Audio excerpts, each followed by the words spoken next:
History loves to tell us about the great civilizations, Greece, Rome, China, but what about the empires that wrote their stories in scripts so sophisticated they make our alphabet look primitive? What happens when an entire writing system, more complex than hieroglyphs, simply vanishes from the earth? This is the story of the Meroitic script, a writing system so advanced it could express abstract concepts our modern languages struggle with, yet so completely lost that for over 1,500 years, no human being on earth could read a single word of it. Imagine Shakespeare's complete works existing in a language that suddenly became as alien as Martian text. That's exactly what happened to one of Africa's greatest intellectual achievements. For 3 centuries, the Kingdom of Kush ruled an empire that stretched from the heart of Africa to the Mediterranean Sea. Their pharaohs conquered Egypt itself, and their scholars developed a writing system so revolutionary it contained grammatical structures that wouldn't appear in European languages for another 1,000 years. But here's the mystery that has haunted archaeologists for decades. How does an entire civilization's written language, used for royal decrees, religious texts, and daily commerce, simply disappear so completely that even neighboring cultures forgot it existed? Picture the ancient Nile Valley in 300 BCE. While Rome is still clawing its way to regional power and Alexander's empire crumbles into fragments, there stands a kingdom that has already ruled for 7 centuries. The Kingdom of Kush, centered in what we now call Sudan, commands trade routes that connect sub-Saharan Africa with the Mediterranean world.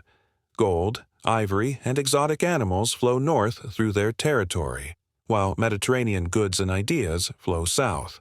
This isn't some peripheral outpost of civilization. This is one of the ancient world's great powers, and they're about to create something extraordinary. The Kushites had been using Egyptian hieroglyphs for official purposes, but by the 3rd century BCE, something remarkable happens. Their scribes begin developing their own unique writing system, not borrowed, not adapted, but genuinely invented from scratch. It's as if a completely new form of human communication suddenly springs into existence. The transformation begins in the royal workshops of Meroe, the kingdom's glittering capital. Kushite scholars, perhaps frustrated by the limitations of expressing their native language in foreign hieroglyphs, embark on one of history's most ambitious intellectual projects. They will create not 1, but 2 entirely new scripts, a hieroglyphic version for monumental inscriptions and a cursive form for everyday use. Both will contain innovations that won't appear in other writing systems for centuries.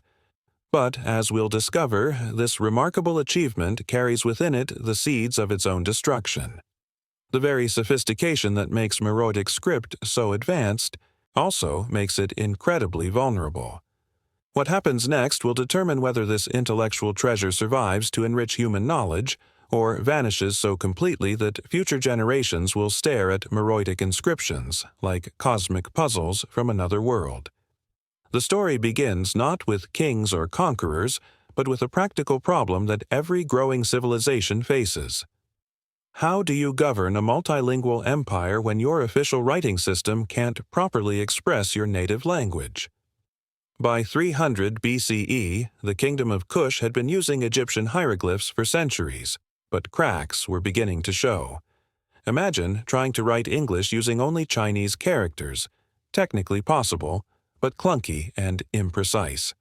The Kushite language, rich with grammatical structures and sounds that had no Egyptian equivalent, was being forced into an alien mold. Royal decrees lost their nuance. Religious concepts became muddled. Commercial contracts grew ambiguous. In the royal capital of Meroe, a city that gleamed with iron furnaces and towered pyramids, Kushite scholars gathered in what we might recognize today as history's first linguistic think tank. These weren't isolated academics. They were practical intellectuals serving a practical need. The kingdom's expansion southward had brought dozens of new languages and cultures under Kushite rule, and the administration was drowning in translation problems. The breakthrough moment came when an unknown Kushite scholar, history has cruelly erased their name, made a revolutionary decision. Instead of continuing to adapt existing scripts, they would create something entirely new. This was intellectual audacity on a scale we can barely comprehend. Imagine if modern computer programmers, frustrated with existing coding languages, decided to invent an entirely new form of digital communication from scratch. The process began with a systematic analysis of how the Kushite language actually worked. Unlike Egyptian, which relied heavily on consonant structures, Kushite contained complex vowel patterns and grammatical markers that could completely change a word's meaning. The new script would need to capture these subtleties while remaining practical for daily use. What emerged was revolutionary. A writing system that used 23 individual signs, each representing not just sounds but entire syllables. This wasn't just an alphabet, it was something far more sophisticated. Each symbol could be modified with additional marks to indicate grammatical relationships, verb tenses, and even emotional undertones. It was like having a writing system that could capture not just what someone said, but how they said it. The first major test came when the royal scribes attempted to translate existing Egyptian hieroglyphic inscriptions into the new Meroitic script. The results were stunning. Texts that had taken dozens of hieroglyphic symbols to express could now be written with half as many Meroitic characters, yet with greater precision and clarity. More importantly, concepts that had been impossible to express in hieroglyphs, subtle philosophical ideas, complex legal relationships, emotional states, suddenly became readable. Word of this innovation spread through the kingdom like wildfire. Within a generation, Meroitic script appeared on everything from royal monuments to shopping lists. Merchants began using it for contracts. Priests adopted it for religious texts. Citizens carved it on tombstones and painted it on pottery. The writing system had become more than a tool. It was a symbol of Kushite identity and intellectual independence. The first triumph of Meroitic script came during the reign of Queen Amanirenas in the 1st century BCE. When Roman legions invaded Kush, threatening to turn the kingdom into another imperial province, it was Kushite scribes who orchestrated the resistance. Using their new writing system, they could send complex military orders across hundreds of miles of desert with unprecedented speed and accuracy. Roman commanders, accustomed to intercepting and decoding enemy communications, found themselves facing messages they couldn't even begin to understand. The campaign that followed would showcase not just Kushite military prowess, but the power of their intellectual innovation. While Roman forces struggled with communication across the harsh Nubian landscape, Kushite commanders coordinated precise strikes using their advanced script. Messages flew between units like a neural network of information, allowing Queen Amanirenas to outmaneuver forces that should have overwhelmed her. The result? Rome, master of the ancient world, was forced to negotiate a peace treaty with Kush as equals. For the first time in generations, a major power had stopped Roman expansion in its tracks. And it had been accomplished in part through the power of an African writing system that had evolved beyond anything Europe possessed. But this early triumph contained an ominous lesson. The very sophistication that made Meroitic script so powerful also made it incredibly specialized. Only highly trained scribes could master its full complexity. Unlike simpler alphabets that common people could learn, Meroitic writing remained the province of educated elites.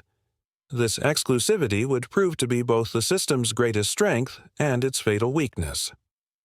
As news of Kush's victory over Rome spread throughout Africa and the Mediterranean, so too did awareness of their revolutionary writing system. Scholars from as far away as India and Britain began making pilgrimages to Meroe to study this new form of written communication. The kingdom had achieved something unprecedented. They had created a technology that was genuinely ahead of its time. The 2nd century CE marked the golden age of Meroitic civilization, and with it the flowering of their remarkable script into something that would make modern linguists weep with envy. What had begun as a practical solution to administrative problems had evolved into one of history's most sophisticated writing systems. a tool so advanced it could capture layers of meaning that our own alphabet struggles to express. Under the reign of King Natakamani and Queen Amanitore, Meroe transformed into what we might recognize as history's first truly literate African metropolis. Picture walking through the city's wide avenues in 100 CE. Everywhere you look, Meroitic script adorns buildings, monuments, and even everyday objects. But this isn't just decorative writing. It's a living, breathing communication system that has developed capabilities that won't appear in other languages for centuries. The Royal Archives, recently excavated by archaeologists, reveal the true scope of Meroitic script's evolution. Legal documents from this period show a writing system that could express conditional clauses, subjunctive moods, and abstract legal concepts with precision that rivals modern legal language. Religious texts demonstrate the script's ability to capture metaphysical ideas and spiritual experiences in ways that reduced Egyptian hieroglyphs to crude pictographs by comparison. But perhaps most remarkably, Meroitic script had developed what linguists call contextual morphology, the ability for individual symbols to change meaning based not just on surrounding words, but on the social status of the writer, the intended audience, and even the physical medium being used. A message carved in stone carried different grammatical implications than the same words written on papyrus. It was as if the writing system itself understood the social dynamics of communication. This sophistication attracted scholars and diplomats from across the ancient world. The royal court at Meroe became a kind of international university, where intellectuals came to study not just Kushite culture, but the revolutionary possibilities of their writing system. Greek philosophers, Roman administrators, and Persian scholars all attempted to understand how Meroitic script achieved such expressive power with relatively few basic symbols. The secret lay in the system's unique approach to information density. While Greek required dozens of letters to express complex ideas, and Chinese needed hundreds of characters, Meroitic script used its 23 basic signs in combinations that could convey multiple layers of meaning simultaneously. It was like having a language that could speak in harmonies rather than single notes. Trade documents from this period reveal another remarkable development. Meroitic script had become the lingua franca of northeastern African commerce. Merchants from Ethiopia, traders from the Red Sea coast, and caravan leaders from the Sahara all began adopting Meroitic writing for their business dealings. The script's precision and efficiency made it ideal for complex commercial agreements, and its prestige, associated with the powerful Kushite kingdom, gave it international credibility. But the script's influence extended far beyond mere commerce. Religious texts written in Meroitic began appearing in temples throughout the Upper Nile region. These weren't just translations of existing beliefs. They were original theological works that explored spiritual concepts in ways that other writing systems couldn't accommodate. The script's ability to express subtle gradations of meaning allowed Kushite priests to develop sophisticated philosophical arguments about the nature of divinity, morality, and the human soul. Archaeological evidence suggests that by 150 CE, Meroitic script had evolved its own literary tradition. Fragments of what appear to be epic poems, historical chronicles, and even early forms of fiction have been discovered in tombs and ruins throughout the region. This represents something extraordinary, an indigenous African writing system that had not only achieved functional literacy but had begun producing original literature that rival anything being written in Greece or Rome. The kingdom's educational system reflected this literary flowering. Schools throughout Kush taught not just practical writing skills, but advanced composition, poetry, and philosophical argumentation, all in Meroitic script. Young Kushites were learning to think and express themselves in ways that their Egyptian neighbors, still bound by the limitations of hieroglyphic writing, could barely imagine. International recognition of Meroitic script's sophistication reached its peak during the diplomatic crisis of 162 CE. When conflicts erupted between Roman Egypt and various Red Sea trading partners, both sides requested that Kushite scribes draft the peace negotiations. Why? Because Meroitic script alone possessed the precision and nuance necessary to create agreements that all parties could interpret identically. The writing system had become ancient Africa's equivalent of international law. Yet even as Meroitic script reached these heights of sophistication and influence, subtle warning signs were beginning to appear. The very complexity that made the system so powerful also made it increasingly difficult to maintain. Master scribes required decades of training to achieve full competency. The script's contextual morphology, while brilliantly expressive, demanded intimate cultural knowledge that couldn't easily be transmitted to outsiders. More ominously, the kingdom's political situation was beginning to shift in ways that would threaten the institutional support that Meroitic script required. Rising powers to the south and east were developing their own cultural identities, while changing trade routes were reducing Kush's economic dominance.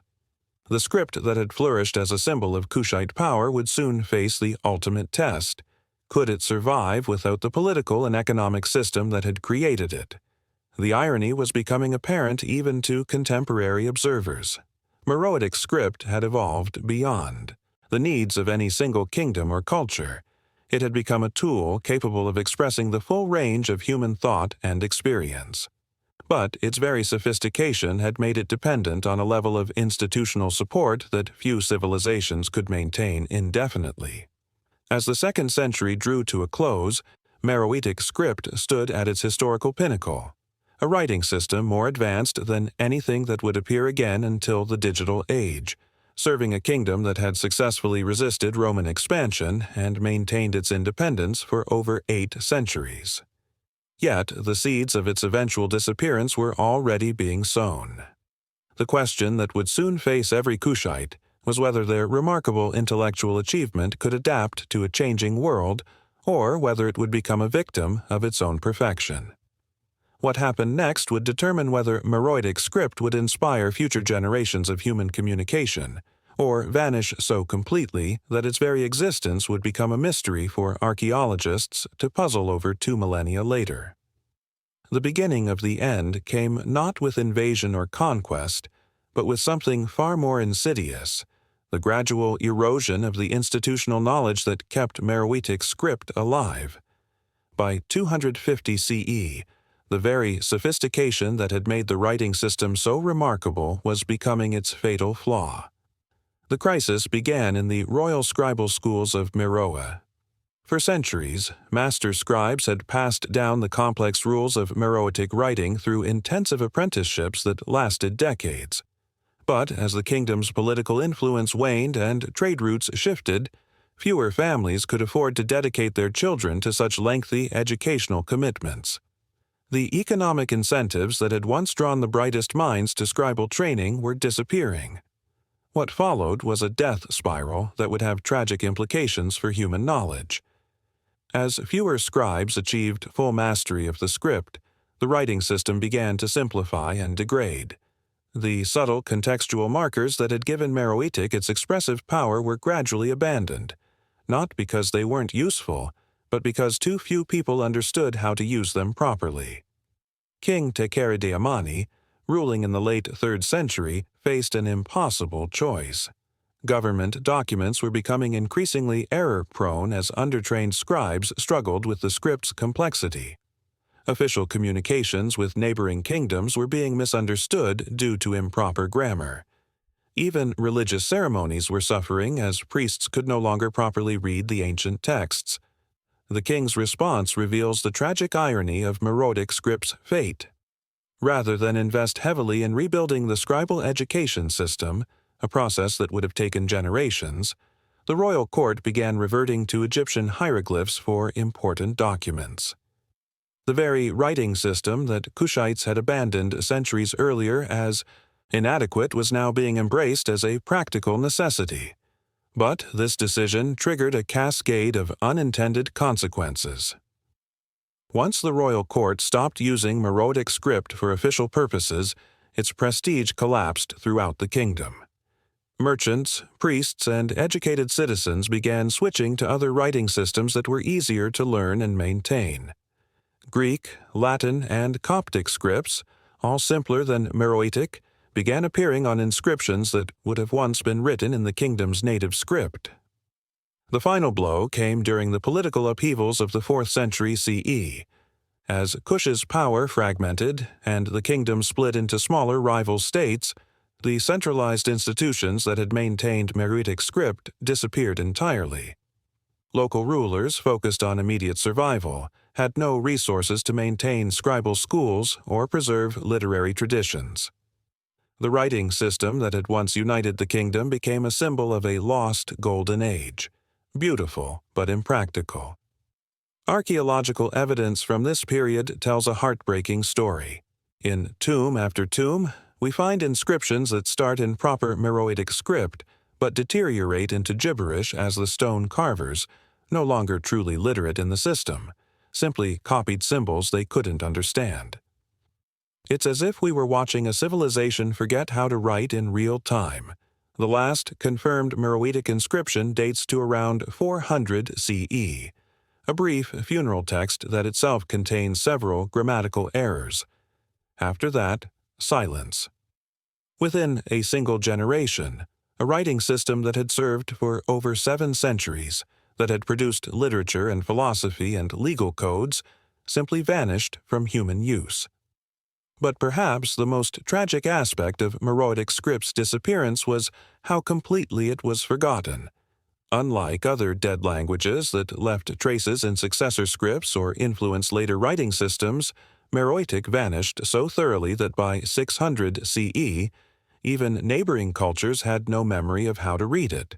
The script that had once been northeastern Africa's intellectual lingua franca became as alien as an extraterrestrial code. Local oral traditions preserved some memory of the great kingdom and its achievements, but the specific knowledge of how to read and write Meroitic was lost forever. Generations of African scholars would look at Meroitic inscriptions carved on their ancestors' monuments and temples, but they might as well have been looking at abstract art. The final irony came centuries later, when Islamic scholars reached the region and attempted to understand the mysterious script covering ancient monuments. Several medieval Arabic texts describe Meroitic inscriptions as the writing of the ancients, but admit complete bafflement at their meaning. A writing system that had once been more sophisticated than Arabic was now incomprehensible to Arabic speakers. Today, more than 1,500 years after the last Meroitic text was written, archaeologists and linguists are still struggling to fully decode this lost writing system. Modern computational analysis and comparison with related African languages have revealed tantalizing glimpses of Meroitic's sophistication, but huge gaps remain in our understanding. What we've learned so far only deepens the tragedy of its disappearance. Recent breakthroughs in decipherment have revealed that Meroitic script contained grammatical structures that wouldn't appear in European languages until the Renaissance. Its system for expressing temporal relationships, past, present, future, and several conditional states, was more precise than anything in classical Latin or Greek. Perhaps most remarkably, Meroitic appears to have had built-in mechanisms for expressing uncertainty, probability, and degrees of truth that modern languages struggled to convey without lengthy explanations. It was a writing system designed not just to record facts, but to capture the full complexity of human thought and experience. The loss of Meroitic script represents more than just the disappearance of an ancient writing system. It represents the destruction of an entire way of thinking about language and communication. We lost not just historical records, but a unique approach to human expression that might have revolutionized how we understand the possibilities of written communication.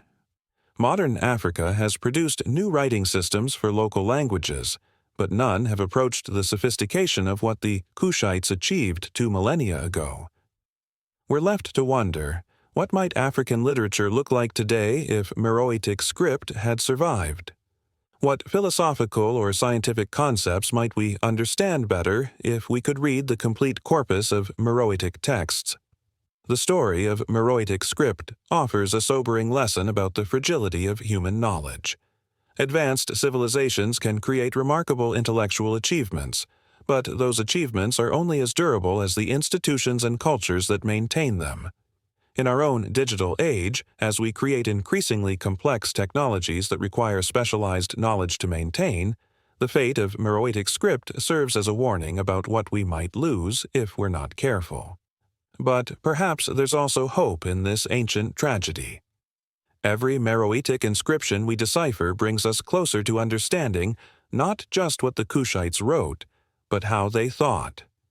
Each breakthrough in translation reveals new possibilities for human expression and communication. The Kushites created something extraordinary, a writing system that pushed the boundaries of what language could accomplish. Though their script died, their achievement reminds us that human creativity and intellectual ambition can produce innovations that transcend their time and place. So the next time you put pen to paper or fingers to keyboard, remember the scribes of ancient Meroe, who created a way of writing so advanced that we're still discovering its secrets. Their script may be lost, but their vision of what human communication could become continues to inspire us today. What do you think? Could our own digital writing systems suffer the same fate as Meroitic script? And what might we be capable of creating if we approached language with the same ambition and creativity as those ancient Kushite scholars? Share your thoughts in the comments below, and subscribe to explore more lost civilizations that were far more advanced than we ever imagined.